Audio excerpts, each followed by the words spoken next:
Driving Force Radio, where we seek to discover what drives today's leaders. On today's show, Kelly De La Torre is my co-host. Welcome to the show, Kelly. Thanks for having me, Jan. You know, and today we're going to kind of do something a little bit different on the show. You know, we've been doing this now for about 4 months, and for all those listeners who might be new to the show or haven't been part of the Driving Force lineup over the last 4 months, we want to give a little bit of history and let you know what's going on with the show, but then what's coming down the line. And Kelly, it's been so much fun working with you on this. Yeah, I have really enjoyed this and the amazing people that we've met on this show. And, you know, and I think it's pretty apparent in every show that there's some aha moment in every show and that we get excited over, and that I think we're far enough out that we're beginning to start to pull pieces together and show really how intricate the energy landscape is and how these pieces fit together. How they fit together, but also that we're also interrelated, and that when we are working together and when we take those leadership qualities of the folks like a Jigar Shaw or a Dr. Dorothy Robyn from Department of Defense, or even John Spizak from Solar Rover, and when you take all the pieces and parts of these organizations and the conversations, that it really creates this fantastic collaborative puzzle that goes together and really creates this interesting energy picture. Yeah, and the leadership has been amazing. It's been really interesting to see how different people lead and how they're focused on different aspects of things. So take Jigar Shaw. He looks at what are the market failures, and he compares industries, and that's what I think makes him so unique, is that he sees, okay, so the solar industry is really taking off and it's going the way the economics say that it should, but then take an industry like energy efficiency and it's not scaling like solar is. So what are the problems? And so he really breaks that apart, looks at what are the market failures and what are the barriers standing in the way, and how can he bring those pieces together. And so his leadership style is really collaborative and really focused on challenges. Well, and the thing I like about Jigar's leadership style too, Kelly, is that he really brings a business perspective to a conversation that's typically steeped in government regulation and typically very stuck in the government conversation. And he brings a very market-focused conversation to this, and market-focused solutions.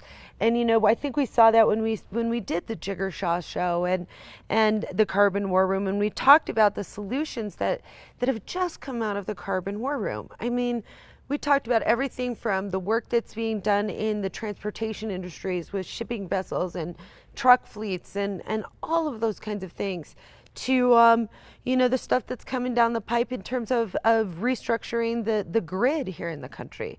I think his leadership style is so different, and I love too that he is giving back in his communities, and he is working one-on-one with those up-and-coming leaders who really are on that cutting edge of the energy conversation and helping them make that final leap over the line, if you will, to get funding and get those bigger new technologies out into the market. I think that's great about him. Yeah, and that's a key thing, is that he really, we talk about it as we had a V8 moment, like, oh yeah. My gosh, like it's this common sense thing, and you're right, he doesn't look at, okay, so there's government regulations standing in my way. He doesn't get frustrated like that. He really looks at what's the real key challenge, and that's why when he does say, well, you know what, it's not actually that, it may be partially that regulation, but really it's this problem over here, and that's really the benefit to those up-and-coming startup companies, is that he can really adjust their business models to sort of position them for success, and you're right, he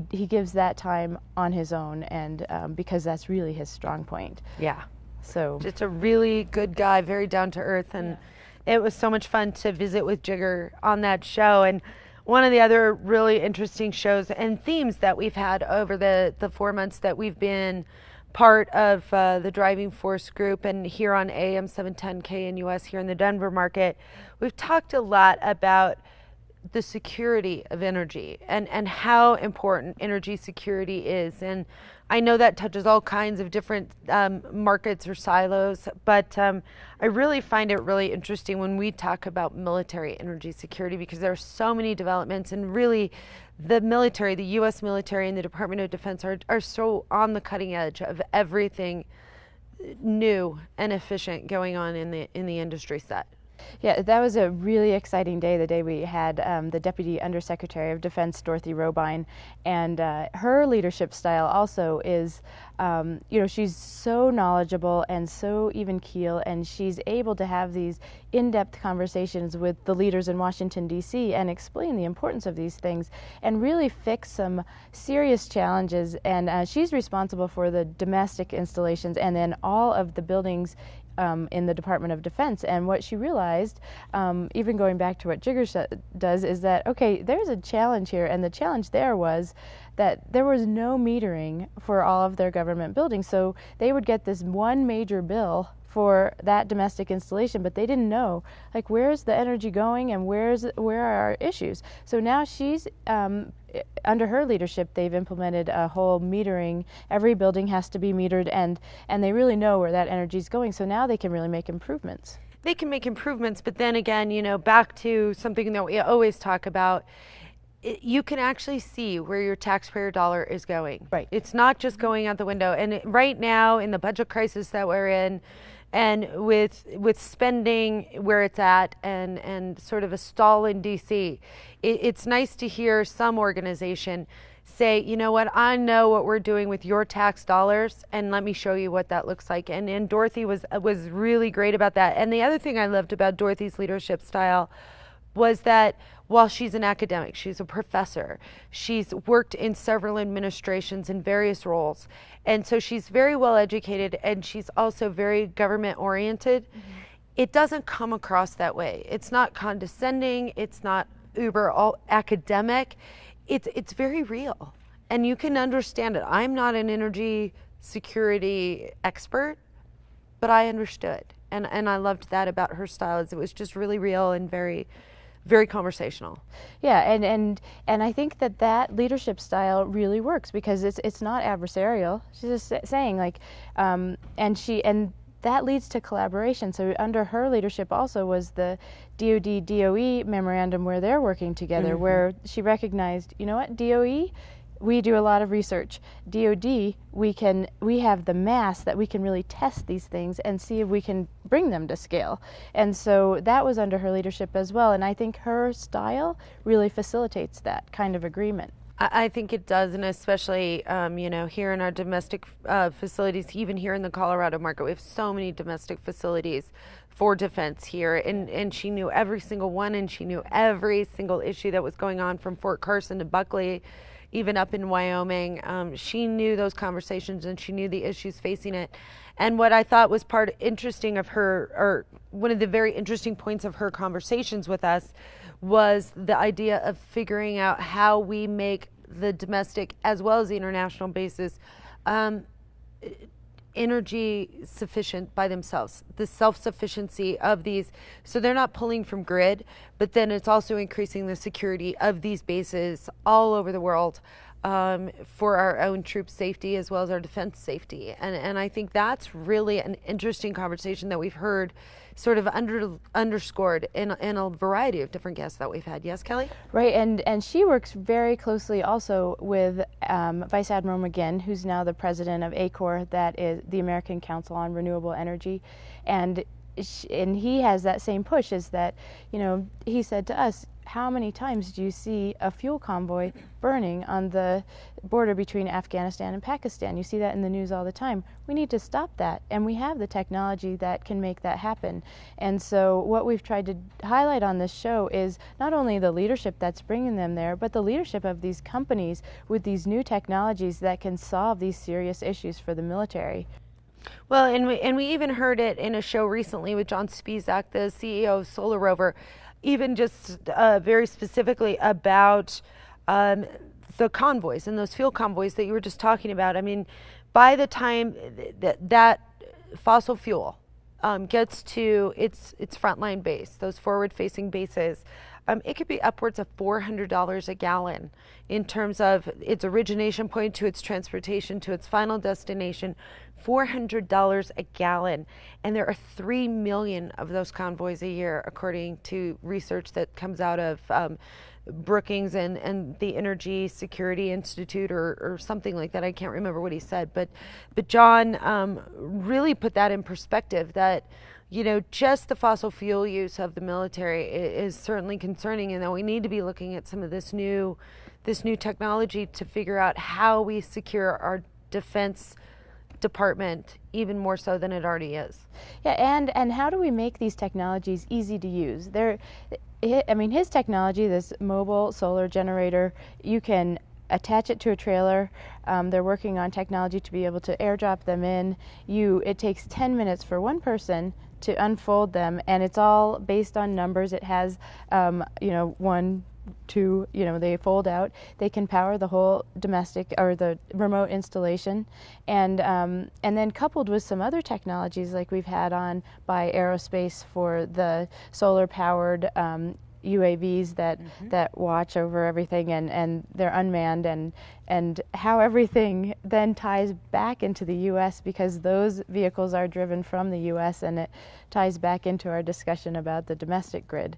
And so all of these technologies are really protecting our critical infrastructure and focused on what do we need if the power goes down, what do we need to keep operating, and in our remote installations, what do they need to cut that fuel supply line and save lives and money? Well, and you said a really interesting word. It's not just about the DoD or the military or DOE or any of that. It's ultimately, when you come down to it, it's about the leadership in the critical infrastructure areas. Mm-hmm. That's really what we're talking about. It's not so much. Certainly energy plays a role, but it's all kinds of energies.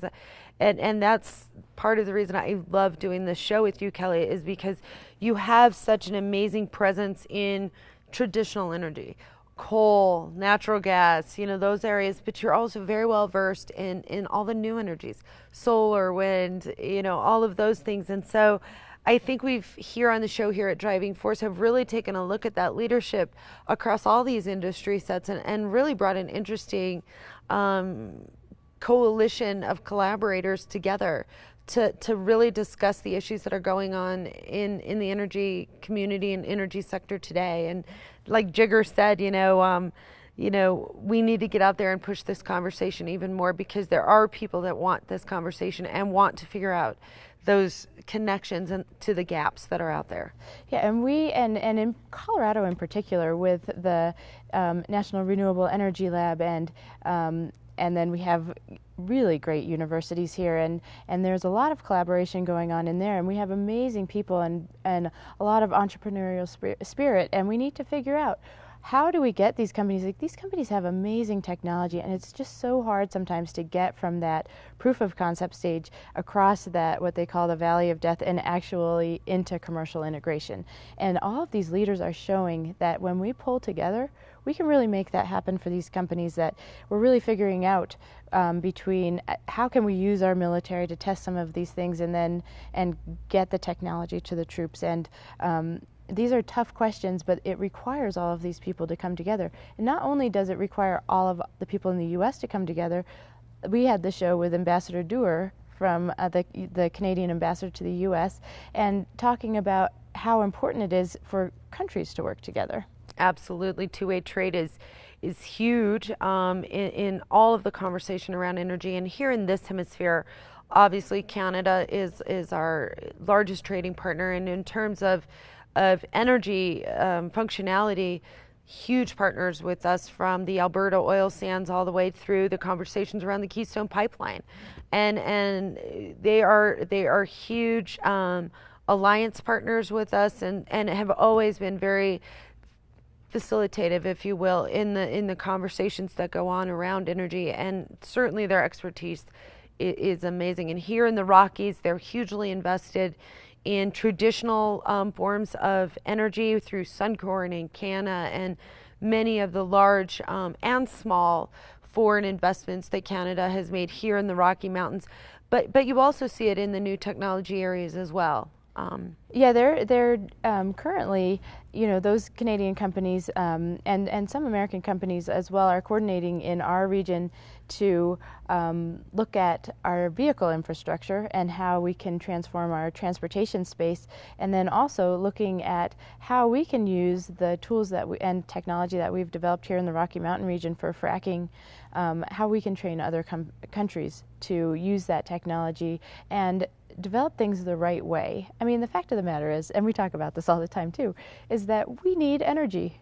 Like, we plug in a lot of devices, we drive our cars, we need energy, but we also recognize the importance of cutting those emissions and extracting energy the right way. So we need to bring industry together with these new technologies that can capture some of those emissions and figure out ways that we can work together and that everybody prospers. We create jobs, we create, that money goes into the tax base, it goes into our schools. Like, I think this show has really demonstrated, and I'm constantly amazed at really collaboration works, Collaboration is a currency, absolutely, and I would say that time and again. We've seen it time and again, and when these organizations come to the table and can check their ego to a certain extent, I mean, every major organization has its own ego set, and that's fine. But when you can check that to a certain extent and sit down and have these larger conversations that need to occur, because we do love our energy, and I've got to tell you, we always chuckle about this even when we're off air, we love our cars. Yeah. We love walking into a room and flipping on the lights or flipping on a TV, and I don't know that any of us are willing to give that up, but none of us at the same time want to see the pollution and the environmental effects that are going on. And so we have to find this balance between the industry sets, and I think we all have to be very, very realistic in the fact that while these new energies are coming up and coming to play the role that they're going to play, that we still have to be supportive and be working through these traditional energy sectors to get the job done. I mean, let's be clear, we are all complicit in this conversation because we love energy, that coal and gas and oil aren't going anywhere anytime soon. And so we need to find a way to work with these organizations. But then as you look at the new energy sets, everything from solar to wind to whatever it is, to clean shale. As we move up those chains as well, they too rely on the oil and gas, coal and natural gas industries. And so they're all so tied together that we have to be having these comprehensive conversations here instead of these very one-sided silo-based conversations, because it just doesn't work that way. And it's not necessarily that way. Like, it doesn't mean that this new technology is coming in to replace the other technology. It means that there are some technologies that can come in and really support those and complement those other technologies without impacting at all their piece of the energy pie landscape. And take, for example, Flibe. That's a couple of favorites of ours that has the liquid thorium fluoride reactors and lifters, liquid fluoride thorium reactors, lifter technology. And it is a type of nuclear technology, but it's not there to replace the solid oxide uranium reactors that we're all accustomed to.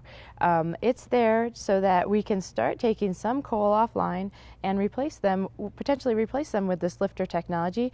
And then the benefits of that technology is that you can pull off all of these reaction byproducts and use them for other things, for cancer treatment, for rocket fuel, for NASA. I mean, and so it's not taking on an industry. We shouldn't look at it that way. It's how to complement, and our energy use isn't decreasing. No.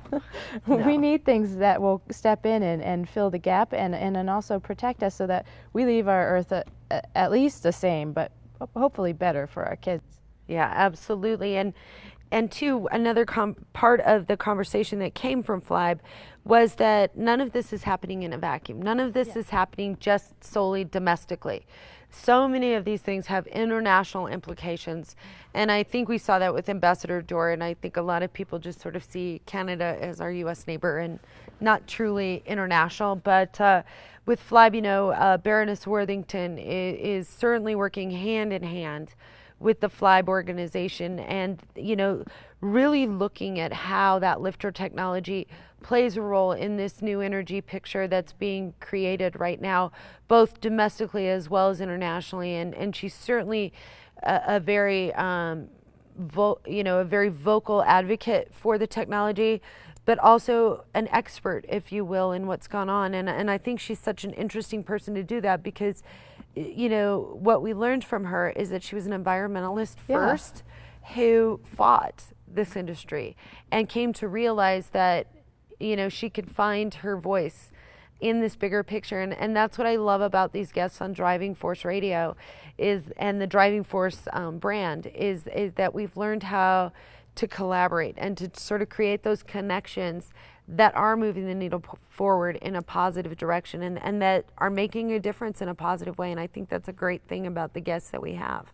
Yeah, and I think that her leadership and the other leaders that we've had on the show, you can tell that this is something that's so important to them, and that they recognize that it falls in line with their values. And so they're not leading outside of what they believe in, and she's an excellent example of that.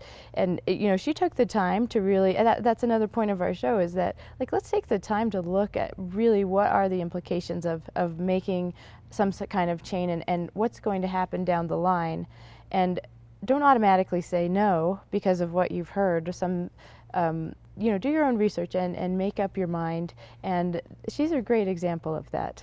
She's absolutely a great example of that. And, as we get ready to head into our next 4 months in the show, we have some really interesting organizations that are really leading different kinds of conversations into in the energy sector, everything from the API to Anadarko. And I know here in our backyard, there's so much conversation around fracking and around rural transmission and about all of these big critical issues. And we just had Tri-State on not long ago, and Tri-State Generation really is working in the rural communities. It's not just about our big cities. It's about the rural communities that are here throughout the Rockies that really have a critical voice in these conversations as well. Yeah, that was a great discussion with Lee Bowie of Tri-State, and the recognition that you're right, it's not just our urban areas, and it's the 75th birthday of the Rural Electrification Act, and that's what really helped our farming communities, and we talked with Lee about how our industry is out more in the rural areas, and so they have huge power needs, and then they also have to provide this reliable, affordable energy. So how are they going to do that? They're constantly looking at that, and it's so multifaceted. It demonstrated again how interconnected our energy landscape is, and how we all need to collaborate, and that they're really a company that looks at these technologies and says, okay, yes, so coal has some emissions issues. They're getting, EPA is pushing harder and harder regulations on them, but they are now incorporating these technologies, and they welcome all of these companies that are addressing how to capture some of these emissions to come to them. And so they're really creating markets for these technologies. Absolutely, absolutely. Well, don't go anywhere. When we come back, we're going to be talking more about the challenges and opportunities facing the energy sector. We'll be talking about the implications of the up-and-coming elections and what that means to these traditional and new energy sectors. And we'll be talking about some of the implications of foreign direct investment on the energy sectors as well. If you want to learn more about Driving Force Radio, go to YouTube and search Driving Force Radio. To see many of these stories in the ICOSA magazine, go to theicosamagazine.com and certainly search for any of these names that we've talked about. Or if you're on Twitter, you can do hashtag Driving Force Radio, and many of these shows will come right up. And Kelly, I know that you also run a blog for the Rocky Mountain region. It's called the Rocky Mountain Energy Blog. It's rmenergyblog.blogspot.com, and all of my contact information is on there. And we talk a lot about the guests that we have on this show, and then also about what's going on in energy in the Rocky Mountain region.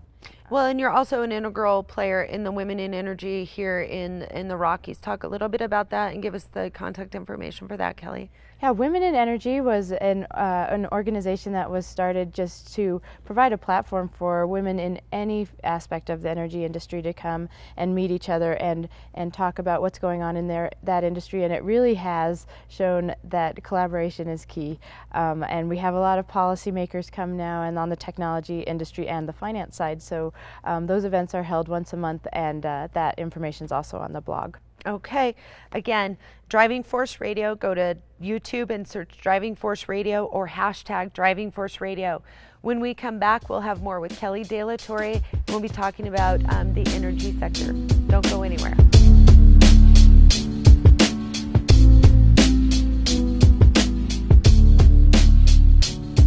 Welcome back to Driving Force Radio, where we seek to discover what drives today's leaders. My co-host today and good friend is Kelly De La Torre, independent energy attorney here in the Rocky Mountain region. Welcome to the show, Kelly. Thanks, Jan. You know, Kelly, in this show today, we're really looking at the way that collaboration serves as a currency in this whole energy conversation, whether that's traditional energy, new energy, or the ways that it comes together to create energy security for our country and for our military. And it's been a fantastic conversation. We still have more to go.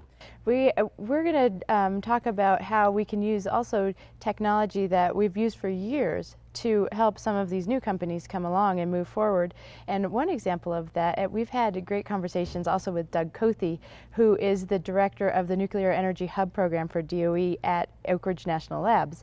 And what that nuclear hub does is they do a lot of computer modeling, and they test our solid oxide nuclear reactor facilities for any weaknesses, and they do computer modeling so that they can figure out how to fix any potential problems and how to make those facilities better.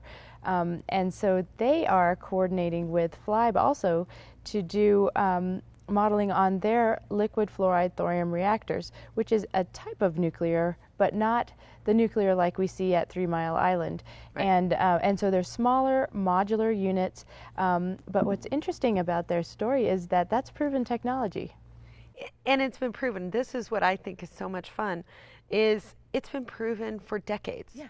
And we did not take up this conversation, and I know we talked about this with Kirk. When we did this, Kirk Sorensen, talked about this. We as the United States did not pick up this safer option around nuclear technology back decades ago because it didn't suffice in building nuclear weapons. Right. And so we took on the way that we do it now, which is a 3 Mile Island model, because we also wanted the uranium and all the other things, the plutonium and all of that supported nuclear weaponry as well for the military. And this Flibe technology is so neat with the lifter technology because it's clean, and any of the offset that's left from this technology really supports the healthcare industry and other industry sets, and it's a byproduct of the dirty industries. Yeah, thorium is abundant in our Earth's crust. In coal mining operations, they have stockpiles of thorium that we just we don't know what to do with all of this thorium. Yeah. And it's also, there's no, what they say is there's no Saudi Arabia of thorium. It's all over the earth, and so every country has access to it. You do need to, it's not in the form where you can directly use it, so it has to be activated by uranium. But the key to that too is that you can use the spent fuel rods from our solid oxide uranium reactors to use in these lifter technologies. So it's really showing how these industries can work together. There's obviously going to be, as this moves forward, some questions about can this reactor operate 24/7 for 2 decades or more? They don't know yet because we've never done it. Right. But then that's great because it gives these spin-off technologies and creates jobs and helps our economy in the meantime. And so it really shows that new industries can be formed from our old industries. Absolutely. And that leads to this other conversation around foreign direct investment and the collaborations that are going on globally. I know with Flibe, there's lots of conversations going on with Britain. I know that China's on its own journey with the lifter technologies. And there's all kinds of work being done in that arena, but we're also seeing foreign direct investment from Asian countries, from Middle Eastern countries, even here in the Rockies, because we carry here in the United States so much amazing technology that many of those countries don't possess or don't have the expertise to possess. And so they make investments in our organizations to help grow that technology for us to be able to share and collaborate going forward. And we've had shows about that as well. Yeah, that was an incredible show with the China CEFC company from China. We had a Chinese executive here discussing how China's sitting on huge deposits of natural gas, but they don't know how to access them. So they're creating relationships with our Western Energy Alliance to figure out how to transfer that technology and the expertise over there to train Chinese workers to be able to extract their natural gas reserves. And that is key. And that also was started by a small town here, Firestone, and the mayor there, like, it was so insightful, and we know here in Colorado how to do things correctly, and we have the strongest fracking regulations, and so our and it really goes to leadership. Governor Hickenlooper has with his background as a geologist, he really understands these issues and understands that we need to protect the consumer, we need to protect the environment, but we need to provide a platform for these companies to continue to operate, because we need it. Absolutely, we need it, but I think it even goes farther back than that with Governor Ritter. I mean, he was instrumental in sort of repositioning Colorado as this new energy economy, and that it really encompassed all of the different conversations from traditional oil and gas and mining and those things to these new energy things. And you saw a lot of foreign direct investment come in during his term, but as well you saw a lot of new energy legislation that came to pass. And I know as a lawyer and as somebody who really works heavily in this industry that you speak to that much better than I, Kelly. Yeah, under the Ritter administration, he passed over 50 new laws that support the clean tech industry, and in fact, it's not since he's left office that I really have acknowledged like the really amazing things he did to support our state and our industry. So under Ritter was the governor's energy office, and that was to support the renewable energy and the clean tech industry. Since then, Governor Hickenlooper during the last legislative session has sort of reconfigured that office and brought in the natural gas industry, such an important industry in Colorado, and it provides this great platform for the natural gas industry to work with the renewable energy industry and to work with the clean tech industry. If they can come together, there's all kinds of technologies that can be used in the natural gas industry that are being developed here in Colorado, and we just need to open the door to that conversation and provide the platform to help facilitate that interaction. And so it's a pretty exciting move, and I think really insightful on behalf of our new governor, and it really shows that his technical background is really an asset to our state. Absolutely, as a former geologist, but also as a businessman, Yeah. as an entrepreneur. So he understands those skill sets, those leadership qualities, if you will, of coming from being the worker on the ground to creating his own business, to moving to that political sector and dealing with the regulatory issues that are out there. He sort of understands the roles that go with that, and how you have to play in the various sandboxes to get things done, and he's definitely very insightful in these areas. And his reputation is that he really needs to understand the issue, and it all goes back to our discussion about leadership. Like, these leaders are doing things that really align with their values, and for him, he really needs to understand, okay, so for the fracking industry, we need the natural gas, but are these regulations going to be too much of a burden for our industry to continue to operate? So that brings in his businessman perspective. But then, is the technology such that it's going to protect? So he understands that part. So it's a really unique combination, and so necessary for the Rocky Mountain region. And so it's going to be interesting to see what happens going forward. Well, and I think too, one of the other coups that has sort of gone on from the leadership perspective in this state is the work that Senator Bennett has done, as well as with the governor's office and the Office of Energy here in Colorado, is the opening of the U.S. Patent and Trademark Office that's coming up. And I know I got to have the honor of spending the day with Secretary Blank, Secretary of Commerce Blank, and the people from the U.S. Patent and Trademark offices in D.C. as they came here and launched. And we spent the day downtown at the Energy office, as well as we went out to Anschutz Medical Center and really launched out there. And the interplay that will come between the U.S. Patent and Trademark Office with all of these industries, that's not just energy, but with healthcare and all of these up and coming industries here, could play a huge role in the role of Colorado in this larger energy picture, yes? That was a huge win for Senator Bennett. Bringing the U.S. Patent and Trademark Office here is a huge benefit, not only to Colorado, but to our entire region, and putting that right in the center of the U.S. was a perfect solution, because I know I practiced as a patent attorney for 6 years, and I helped these companies. Like, I've always been focused on, okay, how can these companies get from proof of concept to actual commercial integration? And patent's a big part of that. But if you're not on the East Coast in that, what they call that patent corridor, it is tough for you to fly out there all the time and develop a good working relationship with your examiner. And it helps so much to be able to go in there and say, yeah, here's, the drawings are two-dimensional, and they're on paper, but they're three-dimensional drawings. But it's hard to see. You can't take the object and really look at it and explain the functionality of it. And that's a key in the patent office. And so we'll have that asset right here in Colorado. We're at the hub of all of this entrepreneurial activity, and it's really going to help our startup companies move forward. And it's also, it creates jobs. It really helps position Colorado in the center of everything that's happening.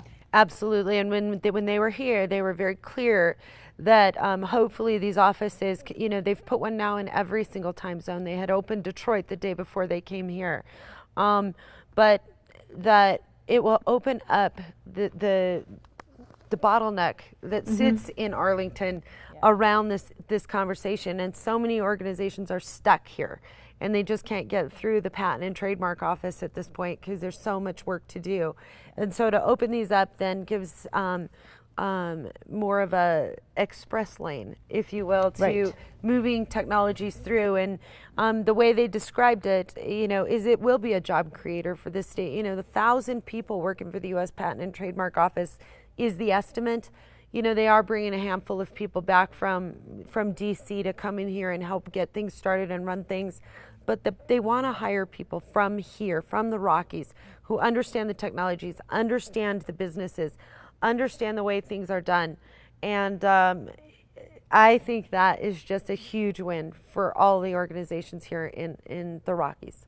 And those jobs are specifically directed towards what we actually, a lot of what we specialize here in the Rocky Mountains is that, we've got the Colorado School of Mines, we've got CU, we have CSU. We put out these technical people that will be perfect to fill those jobs, and those patent examiners are really amazing. They go through, can you imagine, like to read the patent application, but then to do the research of what's out there and then apply that to whether this patent can be issued or not. They really have to know their stuff. Yeah, it's some rigorous work. I can't imagine it, but it leads to the next conversation of stuff that we've been talking about for the last 4 months as well, and that's really regulatory reform in these areas around all of the energy sectors. And we hear it time and again. I think we've heard it on every single show. Regulatory reform, whether that's the EPA, whether that's the DOE, whether that's your state offices, your local offices, it tends to be a huge point for everyone. And we've seen that it's been cited as the second biggest roadblock outside of capital formation that small and mid-sized businesses are facing right now. Yeah, and we actually are lucky to have John Hart he works for the Office of Advocacy, so he advocates on behalf of small businesses that are having regulatory challenges, and the main office is in DC, and they'll go in and say, okay, so this regulation was developed for the forestry industry in the 70s. It no longer applies, and it's preventing this business from operating. And so he goes in there and fixes those things. And sometimes those are really small tweaks, but they can really prevent business. Yeah, and I know you certainly are more well versed in EPA issues than I, but we've heard from several people, including Tri-State, including the shows with Sweep around electric vehicle usage and the way things are working. Talk about, Kelly, some of the EPA regulations that are sort of either stymieing business from growing or are really sort of facilitating other industry sets. Yeah, so on our recent show with Lee Bowie from Tri-State, he talked about the new mercury guidelines issued by the EPA, and how they're making coal very expensive, and that's their primary resource in their energy portfolio, and so they're really having to take a look at that.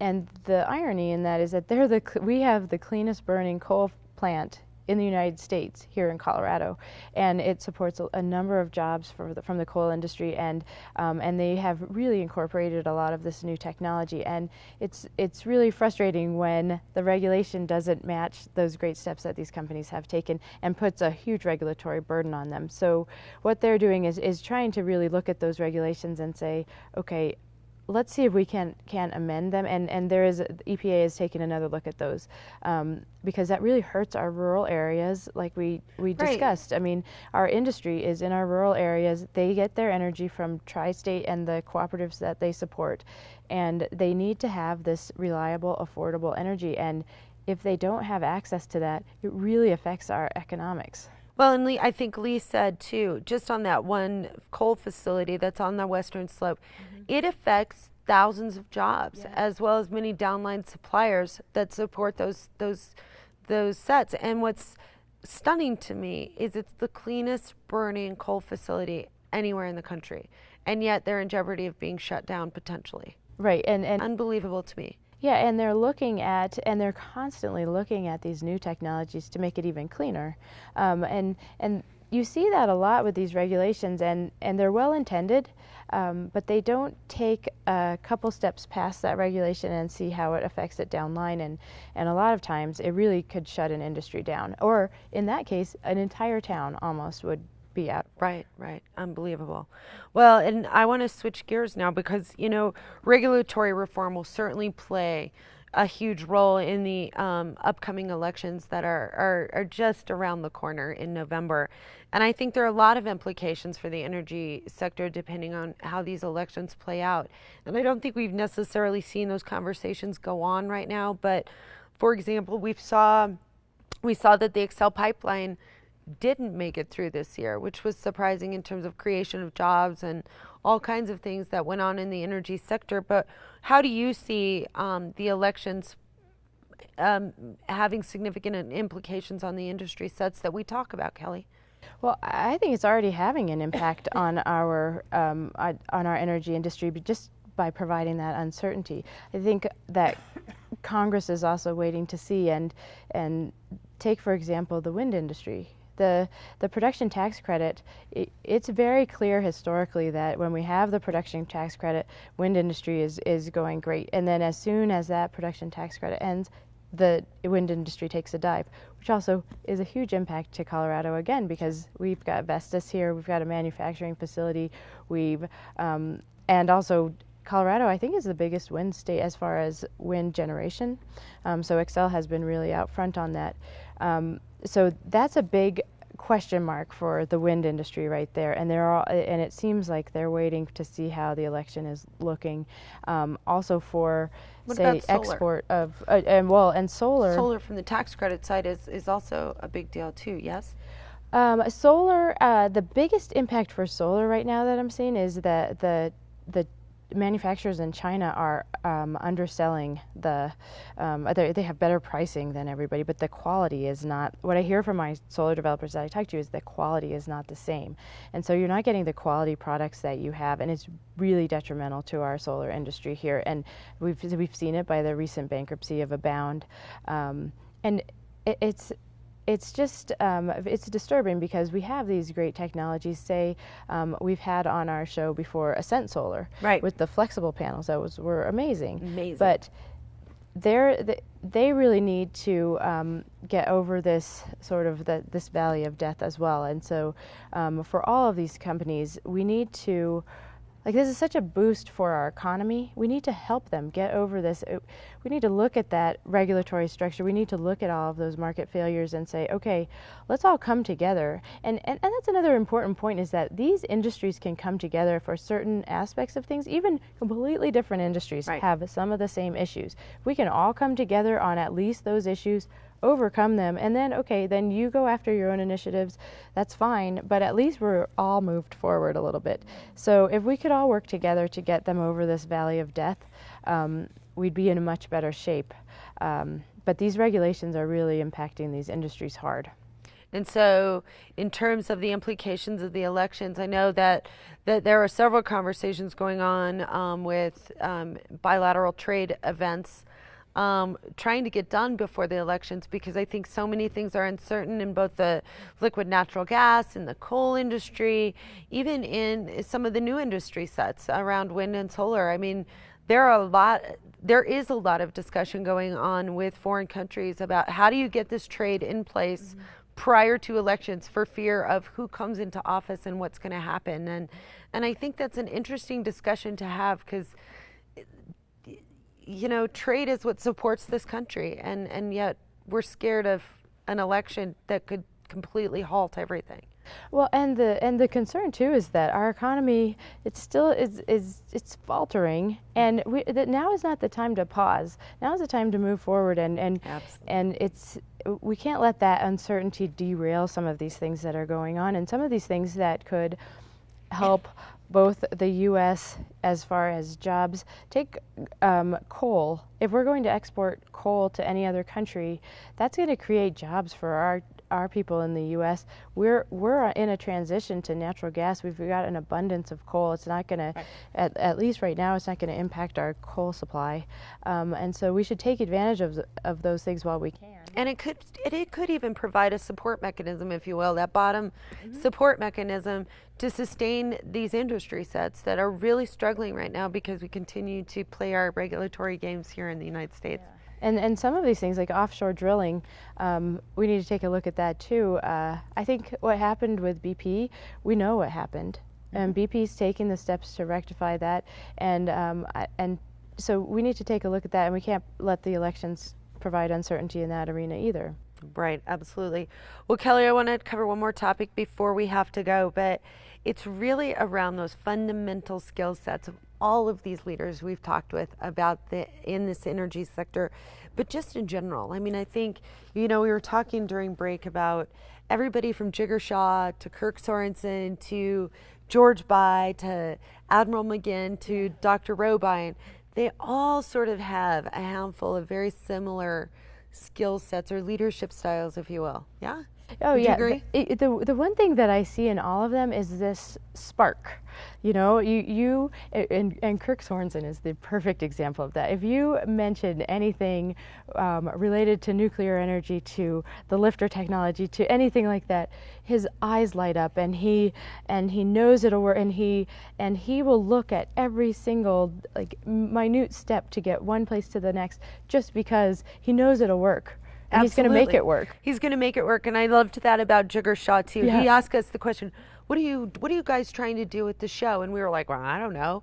And he said, yes, you do. You just are scared to say it out loud. And that was so beautiful. He was so direct with us, but his leadership style also really took this uber complex issue, as with all of them, these very big issues, these very complicated issues steeped in regulation and science and engineering and all these things that many people don't understand, and they bring it to the most base level where somebody who's not from those industry sets can truly understand what these guys are talking about and how it matters to the everyday person. And I think that is one of those valuable leadership qualities that has come from all the guests from the shows we do, Kelly.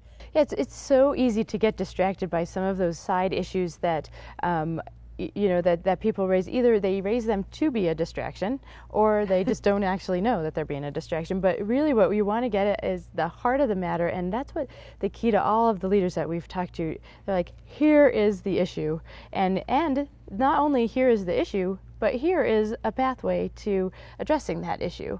And I'm not adversarial about it. I'm sure they would be adversarial if they had to be, but they're like basically no nonsense, like, yep, here's the way that we should go. And it works. And let's follow along and let's get it done. And Kelly, we have to go today, but for all those listeners who are new to the program, certainly go to YouTube and search for Driving Force Radio. If you're on Twitter, hashtag Driving Force Radio, to learn more in-depth information about many of the guests on the show that Kelly and I host here at Driving Force Radio. Go to theicosamagazine.com and click on the radio tab. And then Kelly, the website for Women in Energy and your blog spot? The Rocky Mountain Energy blog is rmenergyblog.blogspot.com, and the Women in Energy site is wie.globalnewenergynetwork.org. And Kelly, every single time we do the show, I just love doing it with you. I love the guests that we're able to interview and talk to, and I think one of the most brilliant things that you've brought to this is that we can't let the uncertainty derail us. We have to keep moving forward, and we have to keep doing it through collaborations between academia, business, community, and government organizations to move forward, to get the job done, and to really take these industry sets into the new millennium here, and through whether it's elections, whether it's regulation, that we're working together and we are actually getting the job done. So thank you for all your hard work, Kelly. I love working with you. Yeah, I love it too. It's been a great experience, and I'm looking forward to what we have this fall. And join us every Saturday from 10 to 11 on Driving Force Radio at AM KNUS. Thank you and have a great weekend.